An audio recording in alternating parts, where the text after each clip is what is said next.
amigos. Meus amigos, muita alegria e satisfação estar aqui com vocês novamente. Enorme prazer. Hoje vamos falar um pouquinho sobre constitucionalismo.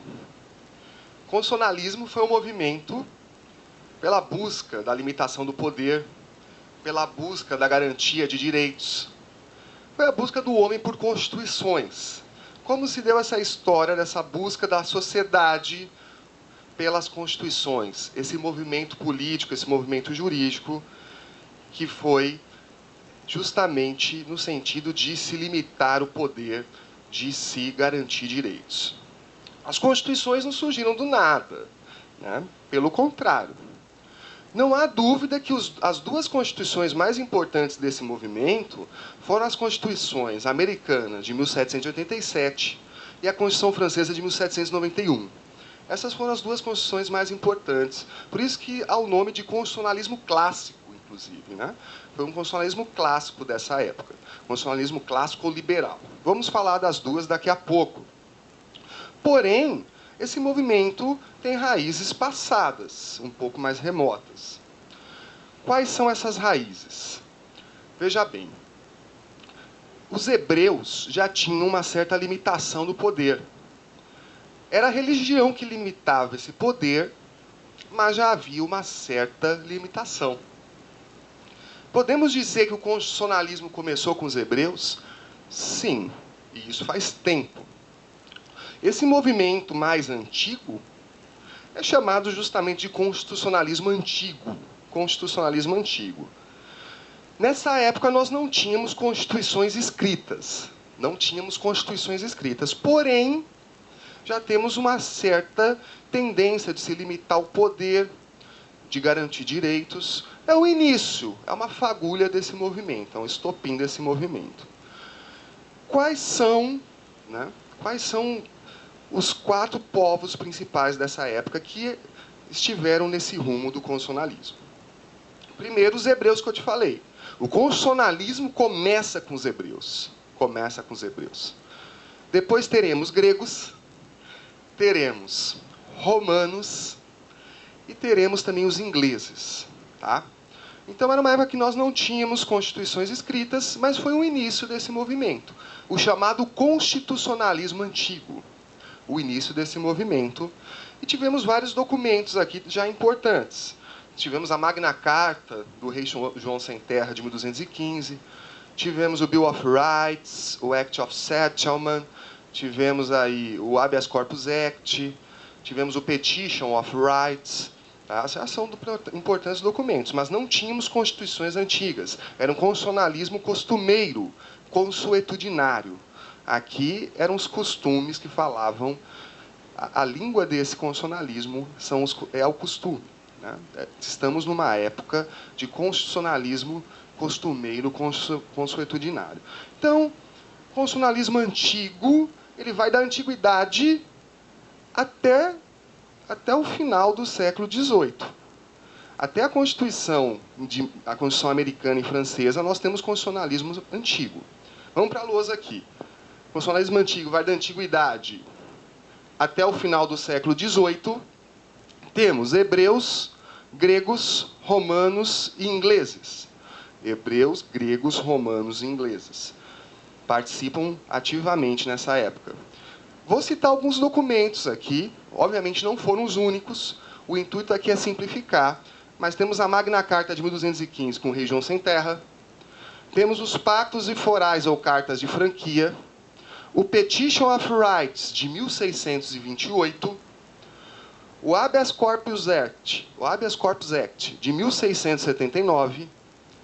1679, Habeas Corpus Act. O Bill of Rights de 1689. E o Act of Settlement, de 1701.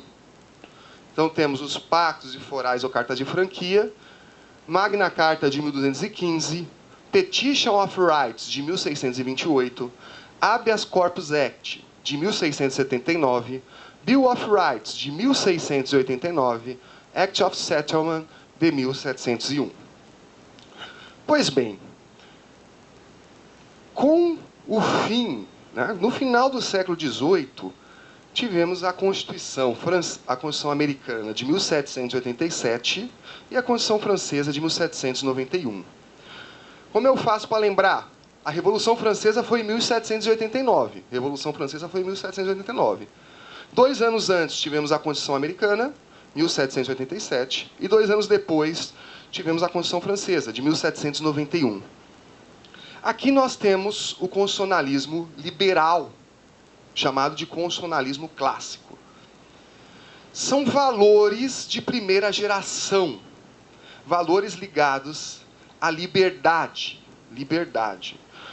O que aconteceu? Antes, quando nós estávamos falando de hebreus, gregos, romanos, nós estávamos falando de ingleses, o rei tinha um poder enorme. Era um grande poder do rei. E esse poder era um poder praticamente absoluto. Chegou uma fase que nós falamos: rei, não se meta na nossa propriedade, não se meta na nossa liberdade. Eu quero votar, eu quero ser votado. Pois é, essa é a época desse constitucionalismo liberal. Valores ligados à liberdade, por isso são chamados direitos negativos. Nós pretendemos uma abstenção do Estado. Queremos que o Estado se afaste. Então, quais foram os 2 grandes marcos desse constitucionalismo clássico ou liberal? E aqui já estamos dentro do constitucionalismo moderno. Já estamos dentro do constitucionalismo moderno. Quais são os 2 grandes marcos? A Constituição Americana de 1787 e a Constituição Francesa de 1791. Valores de primeira dimensão, ligadas à liberdade. Quais são aqui esses tipos de direitos? São os direitos civis e políticos, né? Primeira geração são direitos civis e políticos. Então, direito à liberdade, propriedade, votar.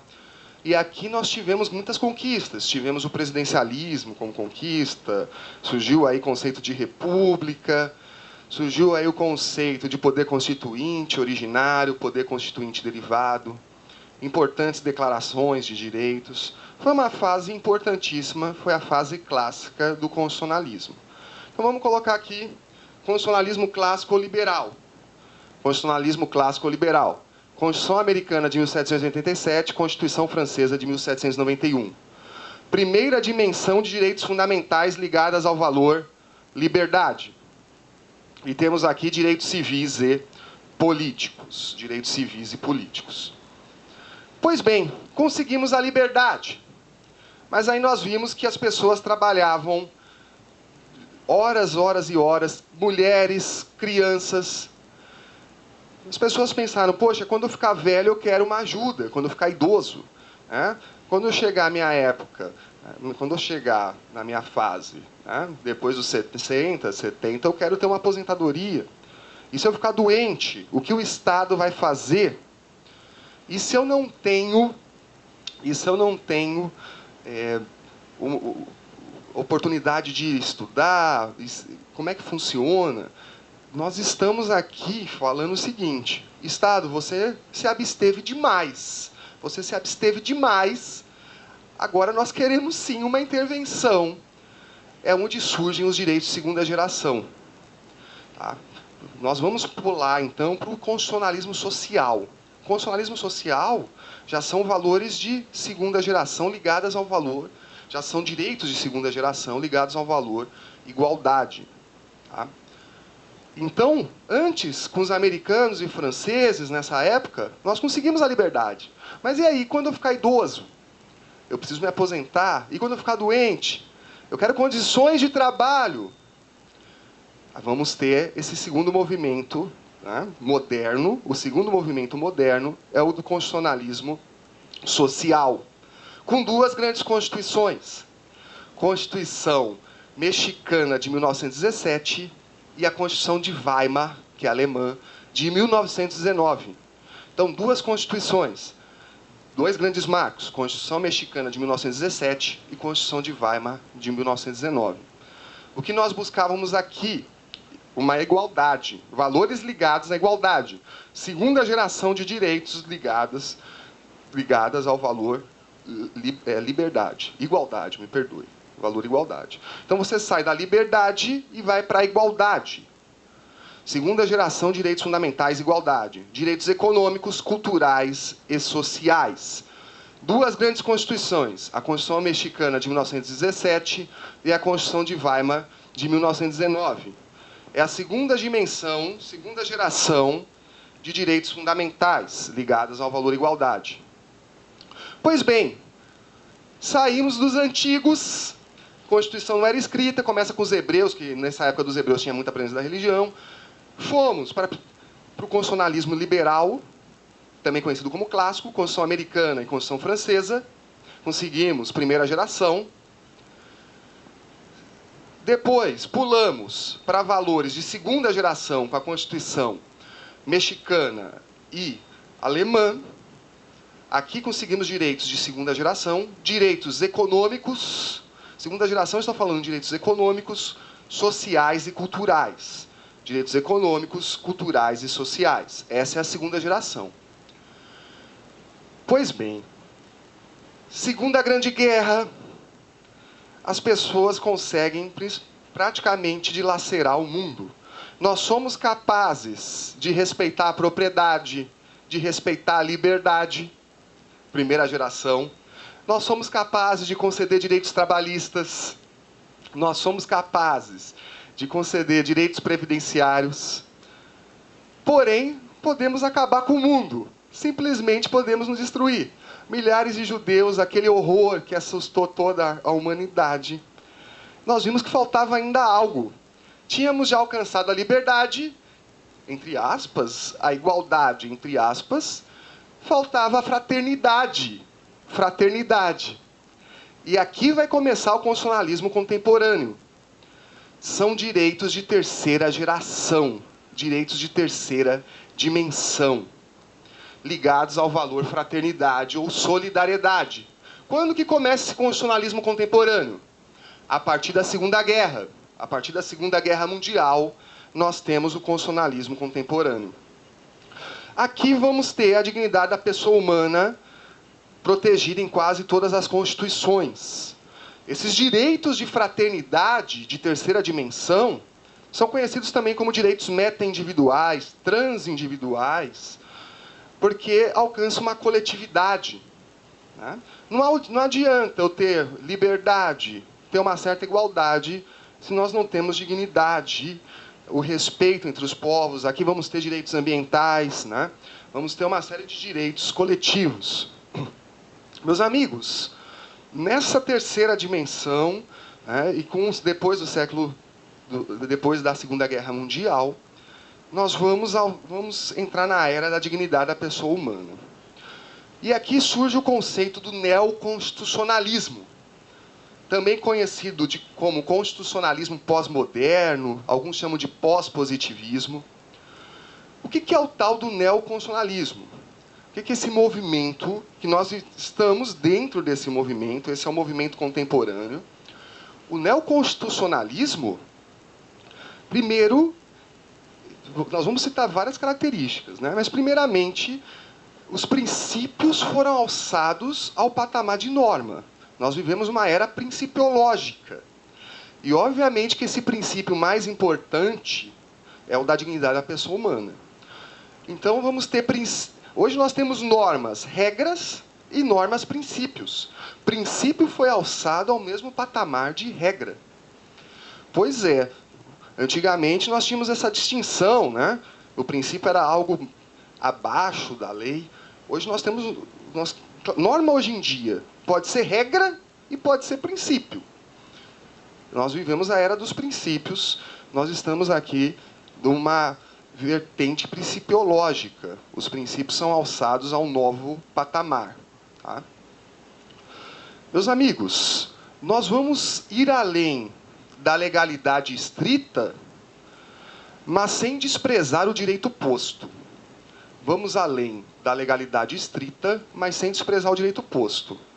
Ou seja, nós não vamos ficar no mero positivismo, mas também não iremos desprezá-lo. Muita gente diz que o neoconstitucionalismo dá muita margem ao juiz. Enfim, já há vários estudos aí, tanto favoráveis quanto críticos, né? Mas, nessa nossa tentativa de superar o direito positivo, o juiz ele não pode se valer de categorias metafísicas. O que são essas categorias metafísicas? Né? Algo que fogem da concretude. Né? Essas categorias metafísicas, entre aspas, seria viajar muito num subjetivismo extremo. Tá? Então, temos grande valor aos princípios. E falando em valor, nós estamos na época dos valores. O constitucionalismo ele traz uma nova dimensão aos valores. É uma era amplamente axiológica. O que é axiologia? A axiologia é o estudo dos valores. Seria um resgate do direito também com a filosofia, com valores. Um resgate do direito com a moral. A moral está muito presente no neoconstitucionalismo. Aqui nós temos uma junção direito e moral. Tomar cuidado. Já vi questões dizendo assim, o neoconstitucionalismo é a volta do positivismo. Não, pelo contrário, ele busca ir além da legalidade sem desprezar o direito, né? Sem desprezar o direito posto. Nós temos aqui uma nova teoria dos direitos fundamentais.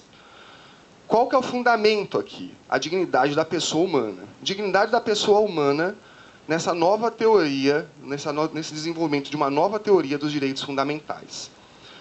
Grande força da moral é a junção do direito com a moral. Tá? Força normativa da Constituição, uma nova característica, né? Uma característica importantíssima. O que é essa força normativa da Constituição? É a Constituição podendo ser cumprida forçadamente. É o cumprimento da Constituição de forma forçada. Força normativa da Constituição. Ela vai deixar de ser uma mera diretriz para realmente agir nos casos concretos. Nós vemos questões de... A Constituição diz que todos têm direito à saúde. Aí a pessoa pleiteia remédios. Hoje há uma ampla participação do judiciário. O judiciário muitas vezes fala, olha, defiro o pedido justamente para que a pessoa possa ter um tratamento médico, receber os remédios. Né? Tem muitas ações de medicamentos hoje no Brasil. E para se dar cumprimento à Constituição, os juízes têm agido. Antigamente havia essa discussão, isso aí é a tarefa do executivo, o judiciário não deve se imiscuir. Não. Vamos dar cumprimento à Constituição, força normativa da Constituição. É o juiz, é o judiciário agindo ativamente, inclusive em questões de políticas públicas. Não tem creche no meu bairro, entra com uma ação. O judiciário não vai dizer, via de regra, por essa nova tendência, olha, isso é uma questão do poder executivo, é uma questão que o judiciário não irá se imiscuir. Não. Vai falar, construa-se a creche no município, já que não tem essa creche. É o judiciário participando ativamente. A força normativa da Constituição. Então, nós temos aqui axiologia, principiologia, força aos princípios. Nós temos aqui essa volta do direito, né? É um movimento do direito com a moral, a volta da razão prática, norteando o direito. Já vi questões perguntando se o neoconstitucionalismo era uma teoria crítica. Sim, é uma teoria crítica. É uma nova fase, é uma nova hermenêutica constitucional. É uma teoria crítica, uma nova hermenêutica constitucional. Hoje nós temos a expansão da jurisdição constitucional, né? Temos várias formas de controle de constitucionalidade. Né? O Estado, o Judiciário, principalmente pelo Supremo, mas também em primeiro grau, enfim, nós temos várias maneiras de dar força à Constituição, dar cumprimento à Constituição. Então temos normatividade aos princípios, vamos além da legalidade estrita, mas sem desprezar o direito posto. Isso não quer dizer que o juiz pode fazer o que quiser. Mas esses princípios estão lado a lado com as regras, uma época da principiologia. Dignidade da pessoa humana como principal matriz dessa nova teoria dos direitos fundamentais, dignidade da pessoa humana, ela é utilizada para todos os ramos, direito tributário, direito trabalhista, direito do trabalho, direito civil. Muitos falam até em direito civil constitucional, direito tributário constitucional, direito penal constitucional. Tá? Temos essa leitura moral do direito. O Estado constitucional de direito, o Estado constitucional de direito, a Constituição é o norte do nosso sistema. Portanto, esse neoconstitucionalismo é a era que nós vivemos, é o nosso estágio atual. Joia? Então, para não esquecermos, constitucionalismo antigo, antiguidade até o final do século XVIII. Hebreus, gregos, romanos, ingleses. Alguns documentos importantes, temos outros. Magna Carta, Pactos Forais e Cartas de Franquia, Petition of Rights, Habeas Corpus Act, Bill of Rights, Act of Settlement. Aí no constitucionalismo moderno temos uma divisão, constitucionalismo clássico liberal e constitucionalismo social. O clássico liberal, Constituição americana e francesa, primeira geração, direitos civis e políticos. Social, Constituição mexicana de 17, Constituição de Weimar de 1919.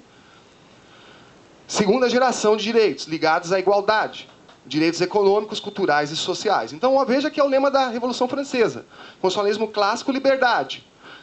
Constitucionalismo clássico ou liberal, liberdade. Constitucionalismo social, igualdade. E, finalmente, constitucionalismo contemporâneo, fraternidade. A partir da Segunda Guerra, hoje vivemos o neoconstitucionalismo. Meus amigos, esse é um esquemão para vocês se nortearem nesse movimento. E no Brasil? No Brasil, nós vamos falar numa próxima aula. Já tivemos 8 constituições. Para alguns, 7, depende da teoria. Tá? Eu espero que tenha ajudado. O meu e-mail é leandropepassos@gmail.com. Se precisar, estou no Facebook lá, como professor Leandro Pereira Passos. Qualquer coisa, estamos sempre à disposição. Um forte abraço. Até uma próxima.